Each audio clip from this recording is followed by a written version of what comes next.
Lonely Child Syndrome by me. I am my parents' one and only. They are doting, lovely. I must be lucky, right?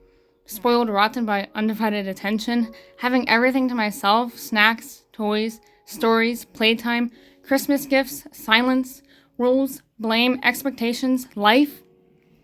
Growing up in solitude, I had to make do. Luckily, my imagination grew to make up for the quiet household. While others were running away from their older brothers, I was running away from villains and monsters only a 4-year-old could bring to life. While you were pulling all-nighters with your little sister, I was pulling all-nighters with my favorite Disney characters.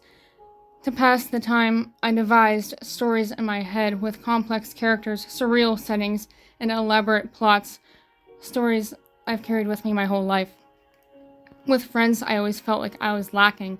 I used to fight for the sun like I was a star, like a needy toddler who didn't care as to whether they were met with coldness or warmth, just as long as they were not forgotten.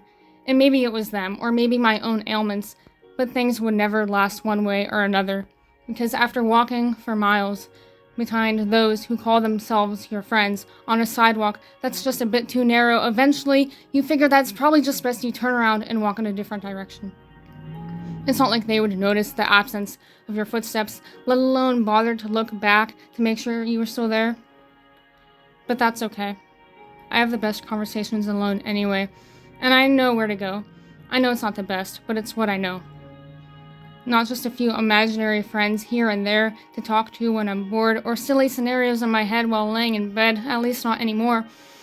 To me, my stories are real. I mean, I can choose my own trauma and comfort. And the deeper I sink, the less that I think that the surface is even worth swimming for. But what happens when the silence gets too loud? When I know I'm gonna drown, but I still pretend that I am proud, as if this isn't completely pathetic. Oh God, why do I feel so apathetic? I thought this was what I wanted. But when I'm in my own house, I feel homesick.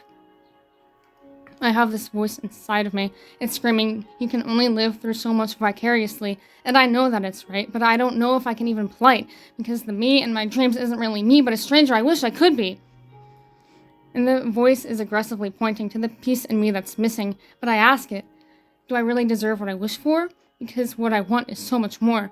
I want to be someone's favorite person, which the mere thought of leaves me feeling numb.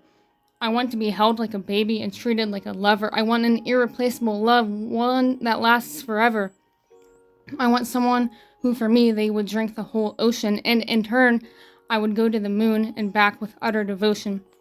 I'd rip my own heart out and give it bloodied and raw to someone who looked at me in complete awe, coming with flaw and all. And together we would share every emotion, and I swear I would hold on with all my devotion. I just hope that somehow, some way, I'll get to be somebody's someone someday.